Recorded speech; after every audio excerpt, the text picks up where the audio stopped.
Bonjour à tous, bienvenue sur le plateau d'À votre avis maître. En raison d'une actualité juridique au sujet des conversations téléphoniques de Nicolas Sarkozy et de son avocat Thierry Herzog, les avocats sont montés récemment au créneau pour défendre le secret professionnel.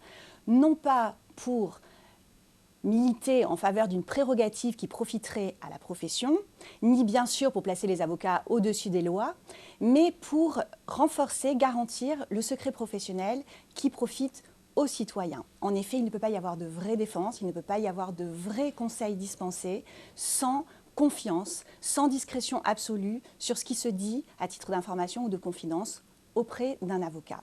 Voilà pourquoi les atteintes graves au secret professionnel constituent des événements majeurs et voilà pourquoi les avocats tirent la sonnette d'alarme parce que c'est une atteinte aux droits fondamentaux, donc à la démocratie. Alors pour en parler plus en détail de ces écoutes téléphoniques des lignes d'avocats par des juges d'instruction, j'ai le plaisir de recevoir sur le plateau maître Gérard Baudou. Bonjour. Bonjour, avocat pénaliste, ténor du barreau de Nice. Vous avez relayé une pétition signée par des avocats partout en France, au niveau local. La presse s'en est fait l'écho. Est-ce que vous pouvez nous dire d'emblée dans quelles circonstances et sous quelles conditions ces écoutes téléphoniques, qui constituent donc une atteinte grave au secret professionnel de l'avocat, qui normalement est absolu, existent?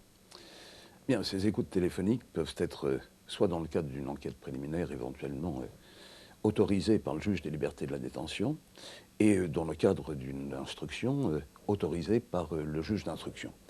Je reviens 30 secondes sur ce que vous avez dit.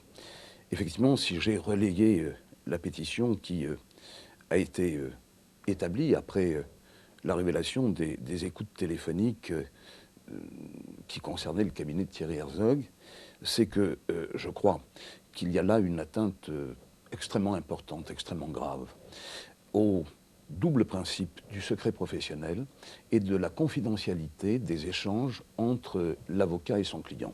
Vous aviez parfaitement raison de dire qu'il ne s'agit pas pour nous de situer l'avocat en tant que personne physique, en tant que citoyen, au-dessus des lois. Le problème n'est pas là. Le problème est simplement de maintenir, de respecter la confidentialité nécessaire, indispensable, des échanges entre l'avocat et son client. Cette confidentialité, c'est le corollaire nécessaire de la confiance obligatoire qui doit exister dans la relation entre le client et son avocat. Ce principe de confiance peut trouver une forme d'expression dans le code pénal, mais aussi dans le règlement intérieur national du barreau. Il est nécessaire, indispensable, qu'au moment où un justiciable vient rencontrer son avocat, il sache qu'il peut s'exprimer en toute liberté auprès de cet avocat. Et il appartiendra à l'avocat de conseiller le client. Mais pour conseiller le client, il faut qu'il y ait cette relation de confiance. Cette relation de confiance, c'est notamment le secret. Et en l'occurrence, nous avons le sentiment que le secret a été extrêmement malmené. D'autant que tout cela s'inscrit dans un cadre dont on peut s'interroger sur le point de savoir s'il est véritablement uniquement judiciaire ou s'il n'est pas politique. Et puis aussi, ce qui pollue beaucoup le débat, c'est que nous avons, les uns et les autres, eu avec un certain effarement connaissance de ce mur des cons qui a été créé par un syndicat de magistrats. Au demeurant, je viens de parler de syndicat de magistrats. Je fais partie de ceux qui s'interrogent sur le point de savoir si la magistrature peut effectivement connaître le syndicalisme. Je tiens pour ma part que les juges, pour être totalement indépendants, doivent l'être à l'égard du pouvoir, quel que soit le pouvoir, mais doivent l'être aussi à l'égard des partis politiques. Et quelquefois, on a le sentiment que par l'appartenance à tel ou tel syndicat, il y a peut-être des prises de position des magistrats, et cela peut tout à fait inquiéter. L'occurrence, on a appris qu'un ancien président de la République, Nicolas Sarkozy, pour ne pas le nommer, deux ministres de l'Intérieur, ou anciens ministres de l'Intérieur, ont été placés sur écoute pendant près d'1 an. On peut se poser la question de savoir s'il n'y a pas une disproportion des moyens qui ont été mis en œuvre, d'autant plus que, si mes renseignements sont bons, ils l'ont été dans le cadre d'une affaire dans laquelle, précisément, l'ancien président de la République était constitué partie civile. bien qu'on mette sur écoute la victime, le plaignant, pourquoi pas.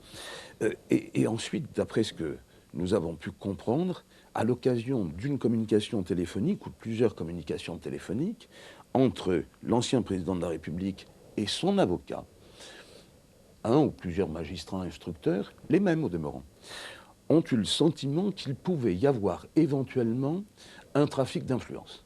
Et à partir de ce moment-là, on a décidé non plus seulement de continuer d'écouter l'ancien président de la République, mais également d'écouter l'avocat.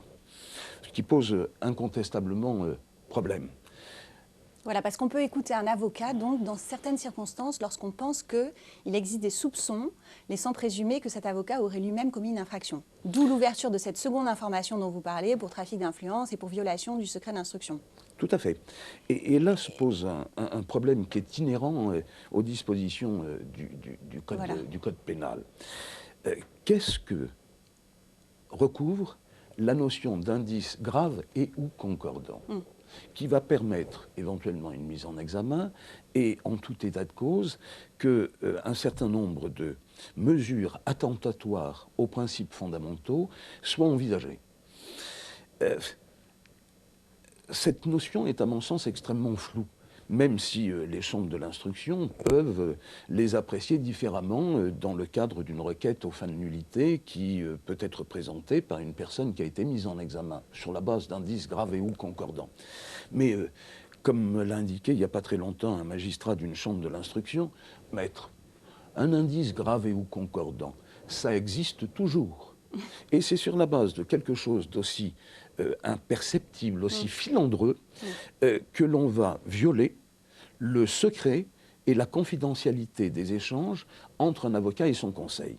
Au demeurant, je n'ignore pas qu'il y a une jurisprudence assez curieuse et très hypocrite qui dit qu'à partir du moment où un soupçon existe à l'encontre de l'avocat, à ce moment-là, il perdrait son statut et sa protection et on pourrait écouter ses conversations avec son client.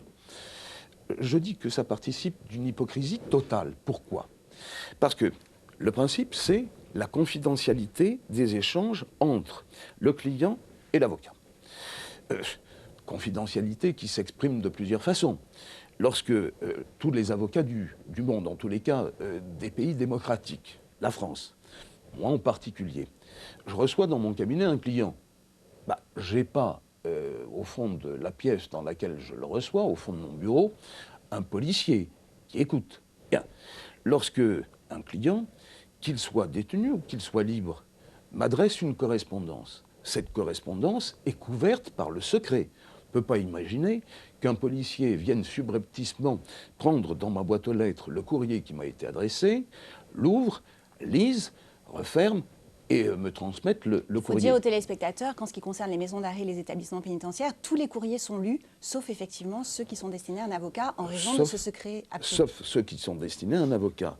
Et très naturellement, le téléphone étant un mode de communication entre l'avocat et son client, le téléphone doit être couvert par le secret de l'instruction. Alors ce que l'on nous dit, c'est, écoutez, c'est pas dans un premier temps l'avocat qui est placé sur écoute, donc on ne viole pas le secret, c'est son client. Oui, mais on écoute la conversation entre le client et son avocat, et à ce moment-là, on vous dit, écoutez, si on peut présumer qu'il y a une implication éventuelle de l'avocat, on va retranscrire les écoutes. Enfin, c'est une aberration totale. Parce que pour savoir s'il y a quelque chose qui éventuellement crée un soupçon à l'encontre de l'avocat, il faut préalablement avoir écouté la conversation entre le client et son avocat. Alors, assez d'hypocrisie que l'on dise les choses. Soit on s'oriente vers un système dans lequel il n'y aura plus de confidentialité, soit on respecte le principe de la confidentialité des échanges entre l'avocat et son client. D'accord, sur le principe, c'est très clair. Sur les circonstances dans lesquelles ça se déroule, il y a des conditions quand même qui sont prévues, c'est-à-dire le bâtonnier doit être averti. On a parlé du bâtonnier de Paris qui l'a su, mais qui ne peut pas faire grand-chose. Est-ce que vous pouvez expliquer ce qui est prévu sur le contrôle a priori du bâtonnier, qui n'est pas un contrôle Dans ce cadre, lorsque le placement sur ou sous écoute téléphonique d'un cabinet d'avocats est envisagé, on prévient le bâtonnier. Bon. Que peut faire le bâtonnier ? A priori, rien. alors c'est très aimable de prévenir le bâtonnier, mais à partir du moment où il n'a aucune espèce de prérogative et que par définition il ne peut certainement pas s'en ouvrir à quiconque, en dehors de l'expression d'une forme de courtoisie minimale, je ne vois pas très bien à quoi cela sert. Alors, on peut réfléchir par rapport aux perquisitions, puisqu'en l'occurrence, Oui. dans le dossier qui nous intéresse, il y a eu un certain nombre de perquisitions. Je dois dire que perquisitionner un cabinet d'avocats, ça peut se faire, bien évidemment. On est quand même dans une affaire de trafic d'influence supposé, n'est-ce pas? On n'est pas dans une affaire de terrorisme, on n'est pas dans une affaire de blanchiment, on n'est pas dans une affaire criminelle, on n'est pas dans une affaire de trafic de produits stupéfiants. Mais dans le cadre d'une perquisition, le bâtonnier est avisé. Et le bâtonnier est là non seulement en qualité de témoin, mais pour veiller aussi qu'à l'occasion de la perquisition, le secret professionnel n'est pas écorné. Et le bâtonnier peut effectivement s'exprimer. Dans le cadre des écoutes téléphoniques, l'intervention du bâtonnier est parfaitement indigente. Inutile, voilà. C'est vrai que c'est différent. Dans les perquisitions, il peut même s'opposer à la saisie de certaines pièces, et c'est le juge des libertés de la détention ensuite qui valide ou pas la production de ces pièces au dossier. Donc là, il y a un rôle un peu plus important, mais qui demeure quand même vous aviez raison d'évoquer l'intervention éventuelle du juge des libertés dans le cadre des perquisitions, étant précisé que lorsqu'une information est ouverte, le contrôle éventuel du juge des libertés de la détention va se faire a posteriori. Et oui, donc on aura vu ce qu'on a saisi de toute façon dans le dossier. On aura vu un certain nombre de choses, le secret professionnel aura éventuellement été violé, et ensuite, éventuellement, on va restituer des pièces dont la connaissance aura été portée aux enquêteurs et aux juges d'instruction. Et pour les écoutes téléphoniques, si on soulève une nullité, mais qui donc va être a posteriori de ces écoutes téléphoniques, quelles seront les conséquences ? Les conséquences, c'est que si on obtient la nullité, sur quel fondement déjà on peut soulever la nullité des écoutes de conversation téléphonique ? On peut fonder une requête aux fins de nullité sur les mêmes éléments qui fondent les requêtes aux fins de nullité d'une mise en examen. Mais on l'indiquait tout à l'heure, ce sont des notions extrêmement floues. Existe-t-il un indice grave et ou concordant qui permette d'ouvrir une information et éventuellement de mettre en examen quelqu'un? C'est bien trop filandreux pour constituer un véritable cadre. Il n'y a pas, en définitive, de véritable cadre juridique.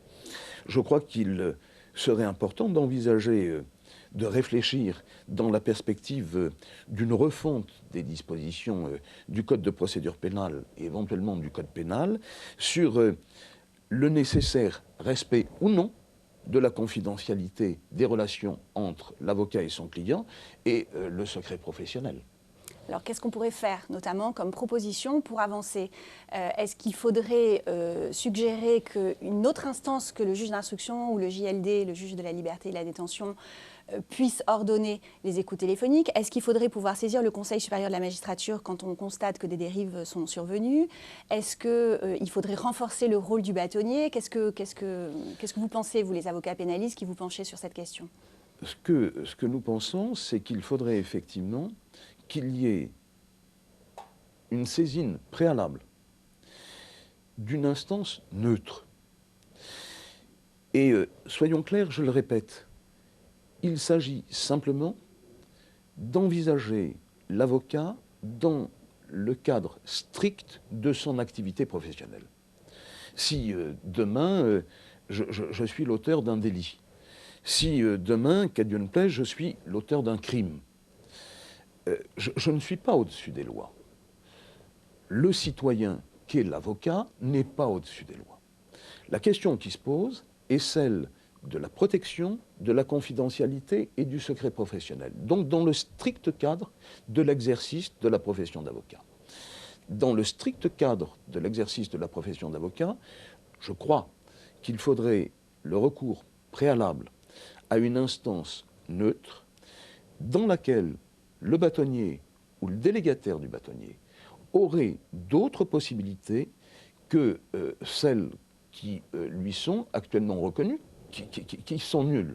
Il faudrait que cela participe effectivement d'une délibération, qui n'existe pas encore. Quelque chose de nouveau, d'une véritable délibération avec, près de l'organe qui serait amené à délibérer la présence de la représentation ordinale.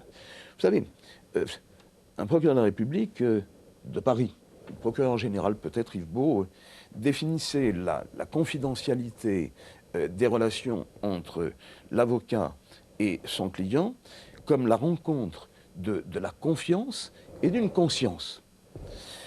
Je crois que d'une manière générale, les avocats ont véritablement une conscience. Si on venait à nous dénier ça, je crois qu'on pourrait à notre tour la dénier à beaucoup de gens, en ce compris à certains magistrats. Bien. À partir de ce moment-là, lorsqu'il s'agit de porter une atteinte à la confidentialité de la relation entre le client et son avocat, porter une atteinte au secret professionnel, je crois qu'il serait indispensable que la représentation ordinale s'exprime a priori.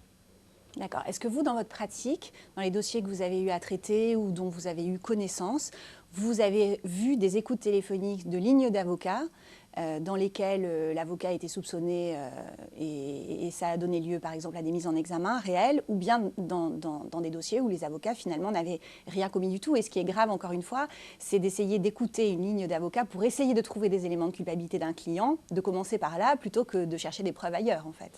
Alors, en gros, est-ce que les téléspectateurs ont à craindre que les conversations qu'ils puissent avoir avec leur avocat puissent être écoutées de manière assez généralisée? C'est ça la question que les gens se posent. Dans le cadre de mon exercice professionnel qui commence à correspondre à un certain nombre d'années, j'ai effectivement trouvé des écoutes de lignes téléphoniques d'avocats. J'ai plus souvent encore trouvé des retranscriptions d'écoutes téléphoniques entre le client et l'avocat. Pour répondre à votre dernière question, oui, les justiciables, les clients d'avocats, les citoyens peuvent craindre que les conversations qu'ils ont avec leurs avocats soient écoutées.